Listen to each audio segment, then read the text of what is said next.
एक बार इतने हिम्मत हार गए थे कि हमने गंगा जी में कूदी मार दी थी, तो मेरे परमात्मा ने कोई ऐसा दूत भेजा।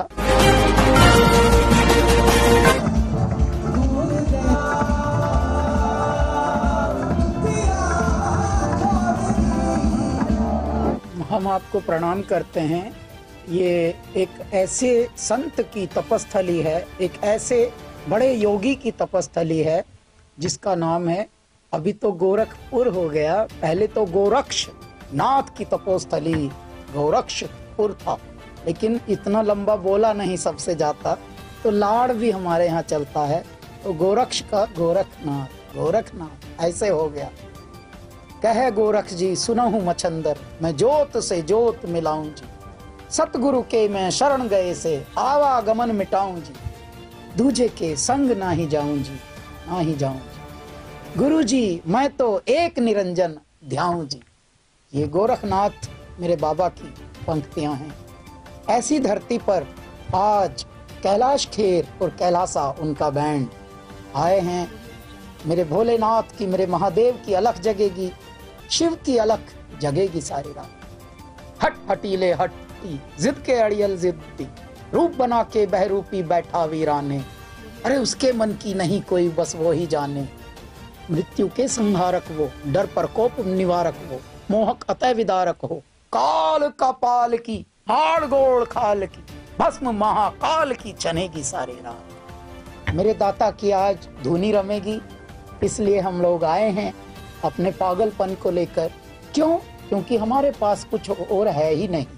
मैं ना भक्ति करूं ना मैं बालू दिया, मैंने मंत्र अनोखा रटा और पिया, थारा ही मैं नाम थारा ही मैं ध्यान धरूं, बस थारी धुन में रमूं, अपने आप में हमको संभालो।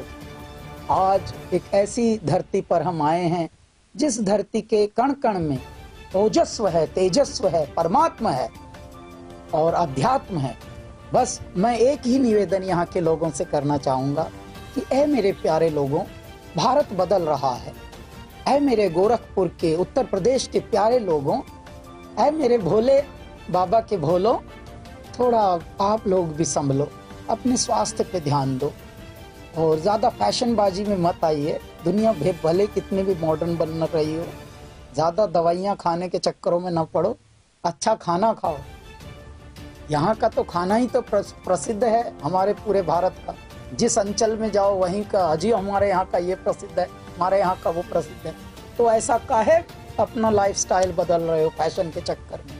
भले कितने भी मोबाइल आ जाएं, भले ही कितने भी ऐप आ जाएं, अपना स्वास्थ्य का ध्यान रखो, प्रसन्न रहना भूलो मत और बड़ों की सेवा करो, माता पिता को अपने पास रखो, उनके सुबह शाम अच्छे से पैर दबाया करो। सिर्फ छूने से काम नहीं, अब पैर कम छू रहे हैं लोग, घुटने ही छू रहे हैं, कुछ कुछ तो जांघें छूते हैं बस। तो ऐसा नहीं, छूने की भी एक प्रक्रिया, परिपाटी बदलो मत, और छूने के साथ साथ माता पिता और अपने बड़ों के पैर दबाने हैं, अच्छे से दबाने हैं। मैं आपको एक साइंटिफिक इसका वैज्ञानिक कारण बताता हूँ। जब आप पैर दबाते हैं तो उनके जो अनुभवों का ताप है, उनके अनुभवों का जो आकर्षण है, उनके अनुभवों का जो तेजस्व है, वो हमें मिलता है। इसीलिए छुअन जो है, छुअन बहुत बड़ी चीज होती है। जब हवा हमें छूती है, ऑक्सीजन हमें छूती है, तो हम ताजा हो जाते हैं। कैसे हम बोलते हैं जब पर्वतों में चले जाते हैं मेरे दाता के प्यास, तो दाता की गोदी में जाते ही वहां की हवाएं जब छूती हैं, हम कैसे बोलते हैं, अरे हम तो कल से सोए भी नहीं थे, फिर भी इतना ताजा लग रहा है यहाँ के। तो वो जो छुअन है, वो बड़ों की छुअन में भी असर वही होता है। इसलिए ऐ मेरे नौजवानों, भले कितनी भी प्रगति कर लो, भले भी कितनी भी अंग्रेजी बोल लो, भले कितने भी मोबाइल ले लो, भले कितने भी बड़े गाड़ियां ले लो, बड़ों की सेवा करो, वही असली खेल है। तभी आप लोग बीमार नहीं पड़ोगे, वरना आजकल तो 20-20 साल में भी हार्ट अटैक आने लगे। वो ना होने दो। दिलों को मजबूत रखो, बड़ों की सेवा करो। माता पिता की जो सेवा करता है वो जीवन भर बहुत ही सुख पाता है, वरना भटकता रह जाता है भूत की तरह। कि हम आध्यात्मिक ही गाते थे, और सिर्फ हम गाते नहीं हैं, हम लिखते भी हैं, धुन भी बनाते हैं, और उस धुन में ध्वनि कैसी होगी, साउंड कैसे होंगे, नाद कैसा होगा, वो भी मेरे दाता, हम तो कुछ करते ही नहीं, मेरे परमेश्वर करते हैं, लेकिन हम देखते हैं। हे मेरे दाता, इसी पाइप से आप अमृत बनकर बह रहे हैं, अब धुन बनकर बह रहे हैं, अब नाद बनकर, अब आप अनहत नाद। तो कभी कभी जब ऐसी वाली स्थिति होती है, सारे संसार को तो एक रूप पता है कि आप गाते हैं, परंतु सिर्फ गाते ही नहीं, यहाँ गाना निर्मित भी होता है इसी पाइप से, यही माध्यम, यही द्वारा से। तो यही द्वारा, यही पिंजड़ा मेरे दाता ने ऐसे रचा कि इस पिंजड़े को पहले रचने के लिए बहुत कष्ट से गुजारा कि आबादियों में दश्त का मंजर भी आएगा, गुजरोगे शहर से तो मेरा घर भी आएगा, दायरो हरम की खाक उड़ाते चले चलो, तुम जिसकी खोज में हो वो दर भी आएगा। मुश्किलों के रास्तों से अब गुजरते चलो, परमात्मा जरूर मिलेंगे एक दिन। भटकना मत, भटकना मत, अटकना मत, और कभी भी कहीं पर भी किसी गलत काम में लटकना मत। ये परमात्मा के मंत्र हैं। मेरे दाता बोलते हैं, मेरे महादेव, हम महादेव के अनुयायी हैं, उनके उपासक हैं, तो मेरे भोलेनाथ, जब तब साधन और समाधि ध्यान में, सत्यम शिवम शाश्वत ज्ञान बखान में, है आदिकाल से अंडज पिंडज प्राण में, हर अस्तित्व शिवत्व हर एक प्रमाण में। कभी बुझा अगन सारा सागर जल सोख के, और गरल कुंभ विष स्वयं कंठ में रोक के, नीलकंठ तब से कहला के, सृष्टि बारंबार बचा के। कितनी बार किया सृष्टि का, धरती का निस्तारा। मेरे परमात्मा ने अगर स्वयं गरल पीकर इस सृष्टि का बचाव किया, उद्धार किया, निस्तारा किया, तो हमारी औकात क्या जी। छोटे मोटे दुख तो सबको आते हैं, परंतु उस दुख से भी हम एक बार इतने हिम्मत हार गए थे कि हमने गंगा जी में कूदी मार दी थी।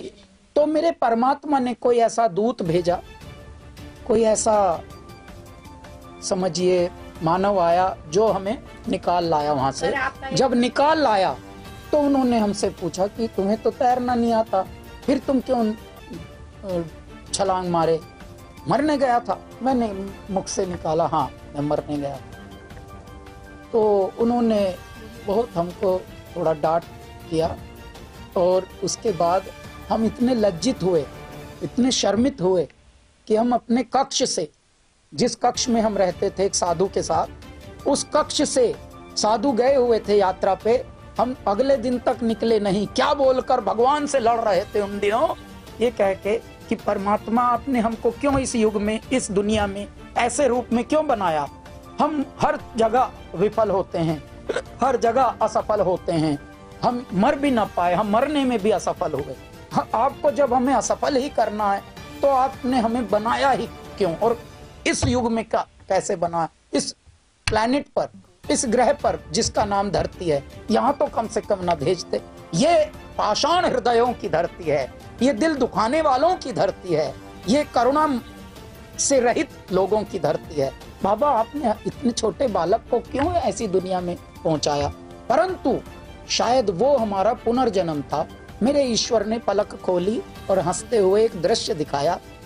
जब हम वहाँ गाते थे, गाते हम बाल्यावस्था से ही हैं, जिस प्रकार का हम गाते हैं वो अनोखा होता है, बहुत ही विचित्र और अद्वितीय होता है। हमें नहीं पहले पता था, हमें पहले लगता था संसार तो फिल्मी दुनिया से चलता है, पता नहीं हमारी ये वाली चीजें चलेंगी, हमारी ये दुनिया चलेंगी कि नहीं। बचपन में ये प्रश्न आते थे, संशय आते थे, संदेह आते थे परमात्मा की कृतियों पर। परंतु फिर ऐसा उन्होंने खेल रचा, ऐसा चमत्कार दिखाया कि जब हम धीरे धीरे गाने लगे, वो एक तरह से हमारा पुनर्जन्म मेरे दाता ने किया। तो जो जितने भी ऐसे वाले संत होते हैं जो पहाड़ों से थोड़ा नीचे आ जाते हैं, जब वहाँ बर्फ गिरने लगती है, तो वो अपने दुशाले खोल खोल के नाचते थे हमारे गानों पर। तो मेरे दाता हमें दिख गए हंसते हुए, उनमें हमें परमात्मा दिखते। क्यों? क्योंकि वो संसारी लोगों से ज्यादा ना तो बात करते, ना बेहुदगी में वो पड़ते। भूख लगी हो भले, लेकिन तपस्वी रूप में ही रहते हैं। भोजन मिलेगा तो खा लेंगे, वरना ऐसा नहीं कि ज्यादा कहीं पे कुछ भी संसारी बने। तो जब वो लोग हमारा गाना पसंद करने लगे, तब विचार आया कि शायद ये गाना भी इस पृथ्वी पर कुछ लोग पसंद करेंगे। क्यों? क्योंकि जिनके फैन हम हैं, यदि वो नाच रहे हैं तो इसका मतलब मेरे दाता नचा देंगे इस धरती को। आज वही स्थिति, जब हम मुंबई में पहला हमारा एल्बम आया और उसमें हमने जब अगड़ बम बम बम बम बम बम बम बम बम बम लहरी ये गाया तो लोग चौंक गए थे कि ये क्या चीज है और ये कैसी है, क्योंकि उसमें बिना पिए जब ऐसे ढाल लग रही थी तो लोग डर गए थे। तो परमात्मा को देखकर डर लगता है सबको। क्यों? क्योंकि खुद बेचैन लोग होते हैं, चैन में है ही नहीं कोई। मशीन इतनी तेज है सबके अंदर दिमाग की कि वो सुन नहीं रहे, वो बोलने में लगे हैं बस कि जल्दी से हम बोल लें पहले। मैं कहता हूं आप बोलो भी मत, मेरे दाता बोल रहे हैं, आप चुप होके देखिए, सन्नाटे का भी एक साउंड आपको आकर्षित करेगा। तो हमारी बहुत बहुत शुभकामनाएं। अभी हमें निकलना होगा, तैयारी हो गई है। एक सवाल है कैला जी, एक सवाल ये है कि अध्यात्म की बात करते बाबा भोले को लेकर के आप कहते हैं, आज गोरखपुर महोत्सव में बाबा भोले को लेकर के क्या आप सुनाने वाले हैं? वो तो विस्मय है साहब आज के लिए। हमने दो बोल जो भोले को लेकर के आप अक्सर जय जयकारा जय जयकारा स्वामी देना साथ हमारा। एक सवाल सर, मेरा ये बॉलीवुड को लेकर के आप हमेशा फेक बोलते हैं और अंग्रेजी की बात करते हैं, वहाँ पे रिजेक्शन भी अंग्रेजी में होता है, तो क्या बॉलीवुड की फेक है या बॉलीवुड में उसकी चीजें जिसको लेकर हर जगह हर तरह का अनुभव होता है भैया, कुछ फेक नहीं है, ना कुछ फेक है ना कुछ नेक है, बस हर जगह है और आपकी दृष्टि से ही सृष्टि बन जाती है।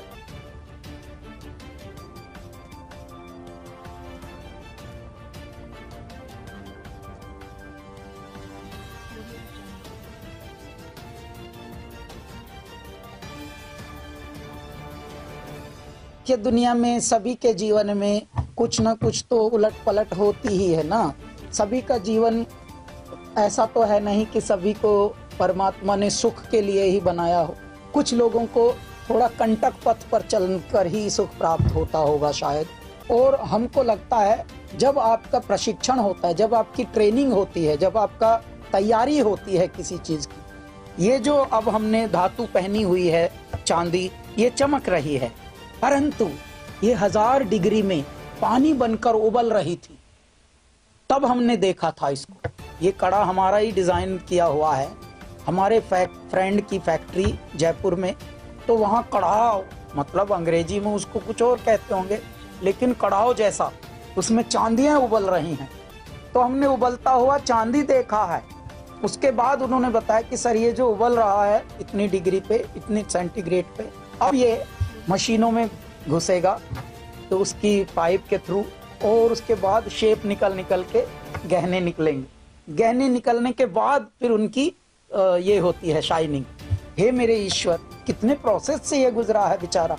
तो जब आपका प्रशिक्षण होगा, जब आपका समझ लीजिए विपणन होगा, जब आप रोपे जाएंगे, जब आपकी बनावट तैयार हो रही होगी, तो कंटक पथ से आपको गुजरना ही होगा।